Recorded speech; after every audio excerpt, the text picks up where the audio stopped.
देवेंद्र फडणवीस इस वक्त तस्वीरों में आपको नजर आ रहे हैं। देवेंद्र फडणवीस, क्या उनके सिर पर जीत का सेहरा? मोदीजींच्या पाठीशी आहे आणि मोदीजींनी जो नारा दिला होता, एक है तो सेफ है, महाराष्ट्रातल्या सर्व समाजातल्या लोकांनी एकत्रित येऊन हा नारा यशस्वी केलेला आहे। सगळ्यांनी एकत्रित मतदान केलेलं आहे आणि विशेष आभार आमच्या लाडक्या बहिणींचे देखील आहेत की ज्यांनी आम्हाला खूप आशीर्वाद दिलेला आहे। यासोबत खऱ्या अर्थानं जो फेक नरेटिव्ह तयार करण्यात आला होता, त्या फेक नरेटिव्हच्या विरोधात लढणाऱ्या ज्या वेगवेगळ्या संघटना आहेत राष्ट्रीय विचारांच्या, त्या संघटनांचा विजय आहे आणि विशेषतः जे मतांचं ध्रुवीकरण करण्याचा प्रयत्न या महाराष्ट्रामध्ये महाविकास आघाडीने केला होता, त्याच्या विरोधात लोकांमध्ये जनजागृती करणारे आमचे विविध पंथांचे जे संत आहेत, त्यांचा देखील हा विजय आहे की ज्यांनी महाराष्ट्राला एक ठेवलाय। अशा सगळ्यांचा हा खऱ्या अर्थानं विजय आहे। गावामध्ये, पाड्यामध्ये, तांड्यामध्ये, वाडीमध्ये, वस्त्यांमध्ये सगळीकडे जाऊन ज्यांनी हा अलख जगवला त्यांचा विजय आहे।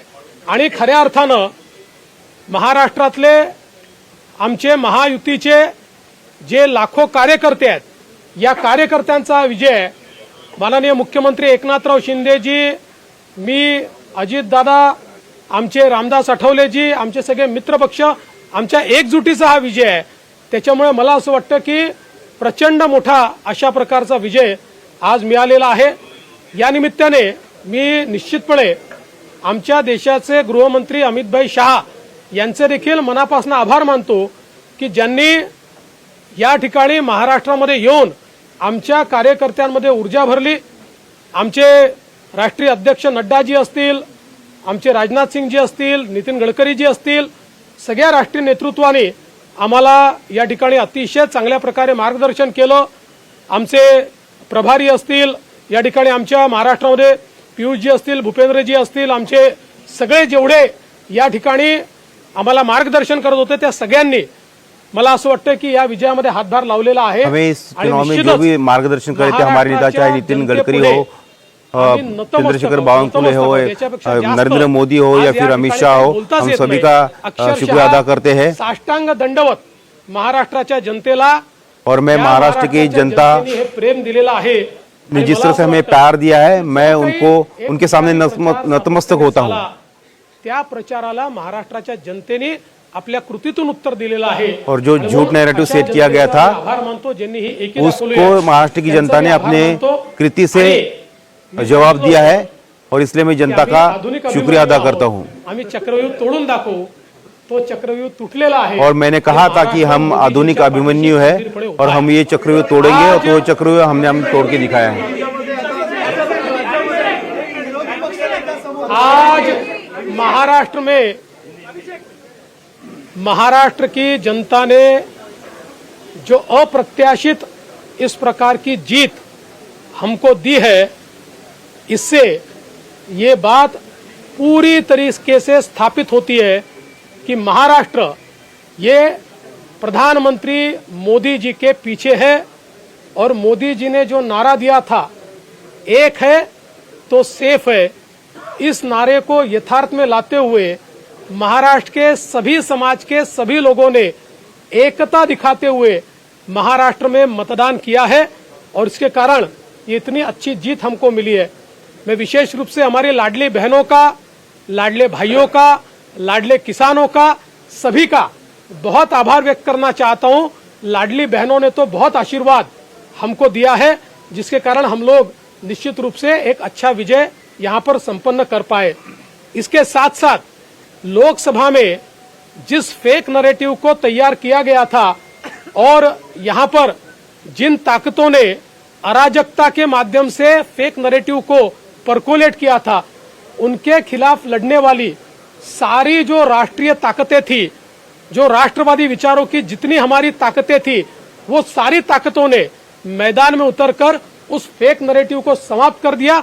इसलिए उन सभी संगठनों का भी मैं आभार व्यक्त करता हूं जिन्होंने ये करके दिखाया।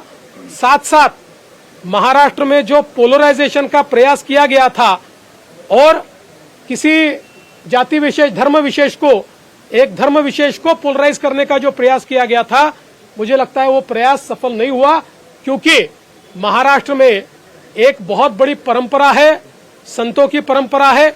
इस परंपरा का निर्वाह करने वाले अलग अलग पंथों के जो हमारे सारे साधु संत हैं, उनका भी आशीर्वाद हमको मिला, जिन्होंने बिल्कुल गांव गांव तक जाकर अलख जगाया और एक रहने का संदेश दिया, जिसके कारण मैं ऐसा मानता हूं कि एक बहुत अच्छा विजय हमको मिला है।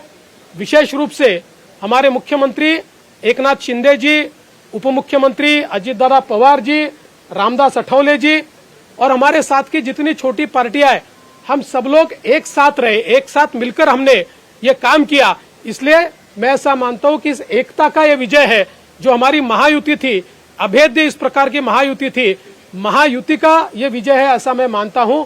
और साथ साथ मैं हमारे प्रधानमंत्री जी का तो आभार व्यक्त करता हूं, उनके कारण ही हमको ये जीत मिली है।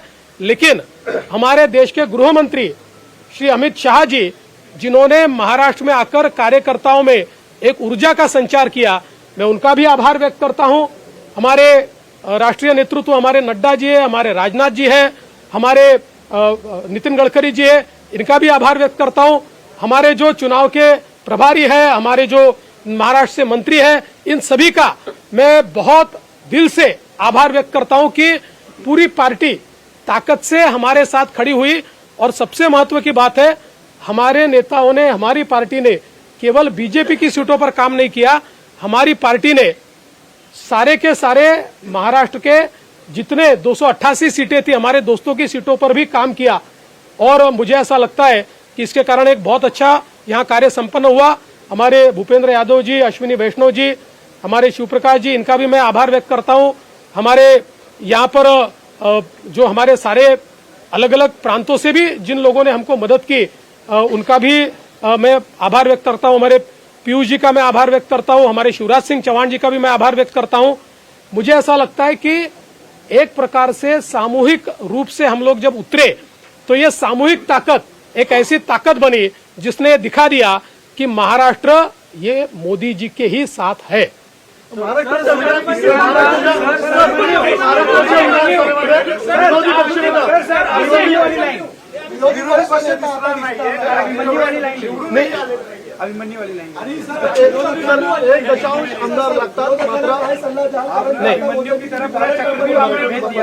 ऐसा है, मैंने पहले ही कहा था कि मैं आधुनिक अभिमन्यु हूँ, चक्रव्यूह को भेदना जानता हूँ।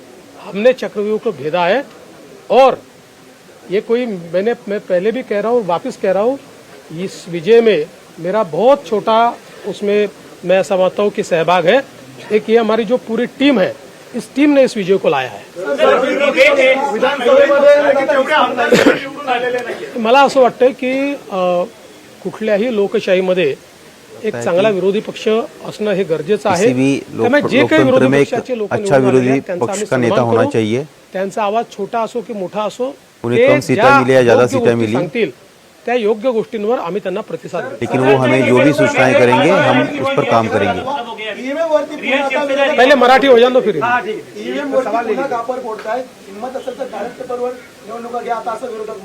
आम्हाला ते माहितीच होतं, जर झारखंड मध्ये मालूम भी था झारखंड मुक्ती मोर्चा जिंकला तर ईवीएम टॅम्पर प्रूफ परफेक्ट, अगर झारखंड में जनमताचा कौल, लोकशाहीचा विजय, वहाँ पर अगर उनकी सरकार बन गई तो वहाँ पर ईवीएम एकदम दुरुस्त आहे, ईवीएम प्रॉब्लेम मध्ये आहे। और अगर यहाँ पर वो चुनाव हार गए तो ईवीएम को दोष देंगे कि ईवीएम में गड़बड़ी है, ईवीएम में खराबी है।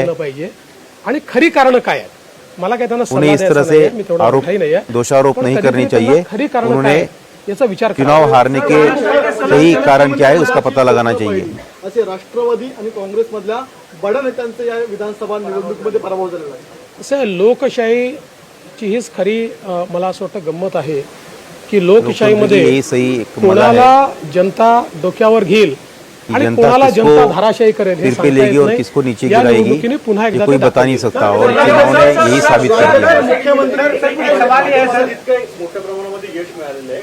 मागच्या वेळेस दातृत्व दाखवत भाजपाने एकनाथ शिंदेना सीएम पद दिले, आता सगळ्या तुमच्या लोकांच्या अनेक राजकीय नेत्यांची बाईट्स येत आहेत किंवा प्रतिक्रिया येत आहेत की भाजपला आता यश मिळालं तर भाजपने मुख्यमंत्रीपद भाजपा को जो जीत मिलेगी क्या सीएम पद बीजेपी को मिलेगा? माननीय अमित भाई शहांनी प्रेस कॉन्फरन्समध्ये क्लिअरली सांगितलेलं इस बारे में अमित शाह ने प्रेस कॉन्फ्रेंस में क्लियरली कहा है कुठल्या निकषावर नाही, मुख्यमंत्री पद किसी भी निकष पर तय नहीं किया जाएगा। एकत्रित बसून ठरवतील। मुख्यमंत्री पद पर तीन ही पार्टी के नेता एक साथ बैठेंगे और उस पर फैसला लेंगे। अजित दादा त्यांच्या पक्षाचे राष्ट्रीय शिंदे उनके पार्टी के राष्ट्रीय अध्यक्ष है और अजित पवार उनकी पार्टी के राष्ट्रीय अध्यक्ष है और हमारे पार्टी में हमारा पार्लियामेंट्री बोर्ड है, कुठलाही वाद नाही, कुठलाही विवाद नाही, फैसला लेगा, कोई वाद विवाद नहीं होगा। बहुत सवाल खड़े हुए हैं क्योंकि आप लोग देखिए कोई सीएम पद क्या बीजेपी के खाते में? सीएम पद के ऊपर कोई भी विवाद यहाँ नहीं होने वाला, क्योंकि पहले दिन से ये तय है कि चुनाव जब संपन्न होगा तो चुनाव के बाद तीनों पार्टियां मिलकर इसको तय करेगी। हमारे नेता आदरणीय होम मिनिस्टर साहब ने प्रेस कॉन्फ्रेंस में ये बहुत स्पष्ट शब्दों में बताया है कि चुनाव के बाद तीनों पार्टियां बैठेगी और इसका निर्णय करेगी। अभी मैं ऐसा मानता हूं कि हमारे एकनाथ शिंदे जी उनके पार्टी के अध्यक्ष हैं, अजित पवार जी उनके पार्टी के अध्यक्ष हैं और साथ में हमारे पार्टी के जो राष्ट्रीय अध्यक्ष हैं उनको हमारा पार्लियामेंट्री बोर्ड ऑथराइज करता है। तो ये लोग बैठकर एक उचित निर्णय करेंगे, हमारे वरिष्ठ नेताओं से बातचीत करेंगे, हमारे पार्लियामेंट्री बोर्ड से बातचीत करेंगे, जो निर्णय होगा वो सबको मान्य होगा, इसमें कोई विवाद नहीं।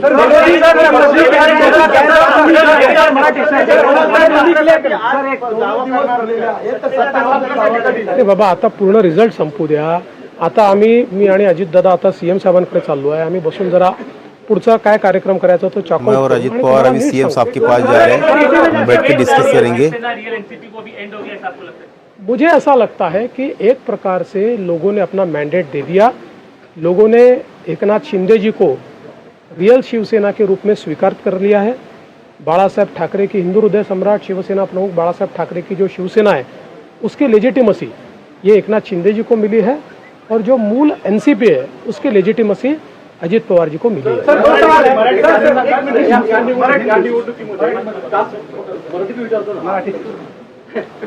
या निवडणुकीमध्ये पोलरायझेशन करण्याचा प्रयत्न महाविकास आघाडीकडनं आवर्जून केला गेला, विशेषतः मराठवाड्यामध्ये आणि विदर्भामध्ये पण वेगवेगळ्या ठिकाणी अशा स्वरूपाचा प्रचार केला गेला। तरी देखील विदर्भ आणि मराठवाडा याच्यामध्ये प्रचंड भाजपला यश मिळताना दिसतंय, याचं प्रमुख कारण मला असं वाटतं की जेव्हा वारंवार तुम्ही एका व्यक्तीला एका पक्षाला टार्गेट करता त्यावेळी तुम्ही जे टार्गेट करता त्यातली हवा पण निघून जाते आणि त्याची तीव्रताही कमी होते आणि लोकांना त्याचं सत्य समजतं। लोकांच्या मनात त्यानंतर एक प्रकारची सहानुभूती तयार होते, लोकांना लक्षात येतं की अगर आप बार बार एक पार्टी एक नेता को टारगेट करेंगे तो लोगों के मन में उस व्यक्ति के प्रति उस पार्टी के प्रति एक सहानुभूती सिंपैथी तयार होती है। टार्गेट केलं, पण मला असं वाटतं की हळूहळू लोकांनी लक्षात आलं, कारण आमचा ट्रॅक रेकॉर्ड चांगला आहे। आम्ही नेहमी हमारा ट्रैक रिकॉर्ड अच्छा है, ये बात धीरे धीरे मराठा समाज के नेताओं को भी समझ में आई।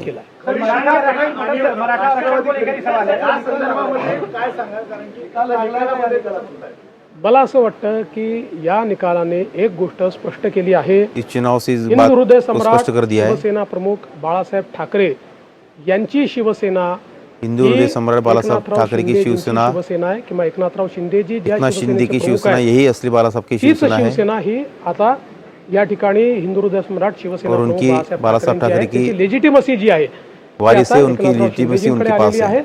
आणि तशीच राष्ट्रवादी काँग्रेसची लेजिटिमसी जनतेनं एनसीपी अजित पार्टी की लेजिटिमेसी जनता ने अजित पवार की पार्टी के पास दी है।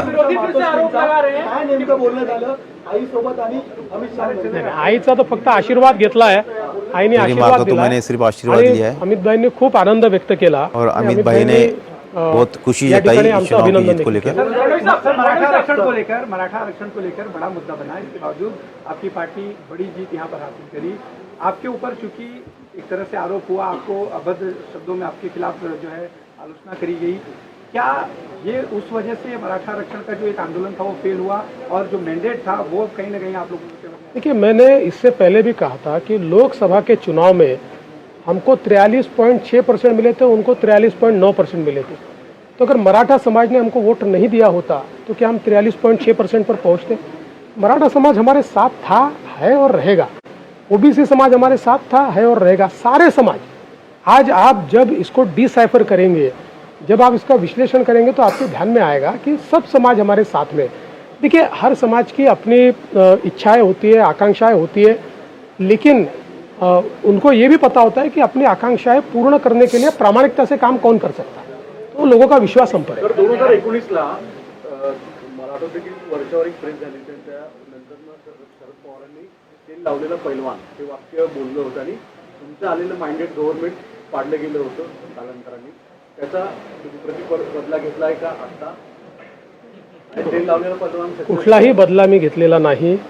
मैंने कोई बदला राजकारणामध्ये जनता ठरवते कोण जिंकेल कोण हरेल। राजनीति में जनता तय करती कि कौन जीतेगा कौन हारेगा। नापसंती ही जनता कळवते, त्यामुळे यातनं जनतेने कदाचित नापसंती कळवली असेल आणि आमच्या बाबतीत पसंती कळवली असेल। चुनाव में जनता ने किसी के प्रति नापसंदगी और किसी के प्रति हमारे प्रति पसंदगी नंबर्स काय आहे याच्या आधारावर मी विरोधी पक्षाचं मूल्यमापन करणार नाही। सर एक सवाल है कि और नंबर्स के आधार पर मैं विपक्ष का मूल्यमापन नहीं करूंगा।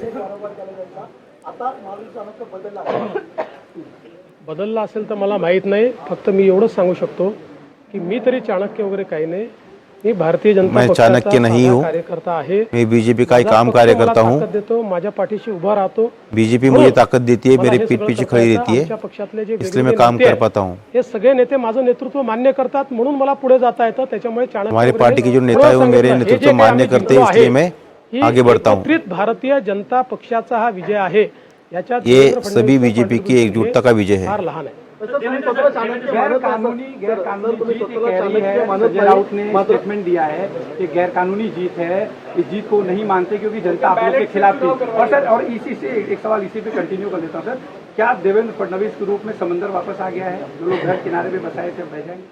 देखिए, पहली बात तो ये है कि संजय राउत, इनके ऊपर मैं कभी प्रतिक्रिया देता नहीं हूँ, लेकिन आज आवश्यकता इसलिए दे रहा हूँ।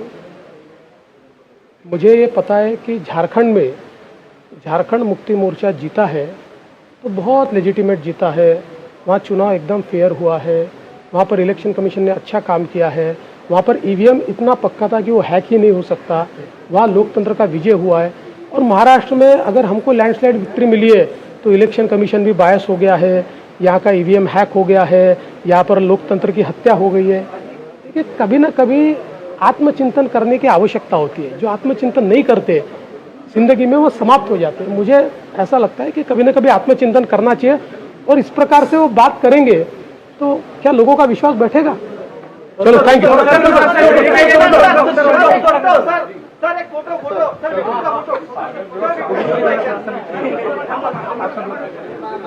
देवेंद्र फडणवीस को आप सुन रहे थे। देवेंद्र फडणवीस अपनी जीत को लेकर गदगद उत्साहित। ये जीत महायुति की जीत है, ये जीत साधु संतों के आशीर्वाद की जीत है। तीनों पार्टियां मिलकर एक साथ मुख्यमंत्री का फैसला करेंगी। सीएम पद को लेकर कोई मतभेद नहीं है। ये जीत का चिन्ह, ये विक्ट्री साइन और चेहरे की ये मुस्कुराहट बताती है कि जो टास्क देवेंद्र फडणवीस के कांधों पर था वो उन्होंने बखूबी निभाया। मैं आधुनिक जमाने का चक्रव्यूह भेदना जानता हूं, मैं आधुनिक वक्त का अभिमन्यु हूं। तो चक्रव्यूह न सिर्फ भेदा है और समंदर जो है लौटकर सिर्फ ना आया है बल्कि सुनामी लेकर आया है सीटों की।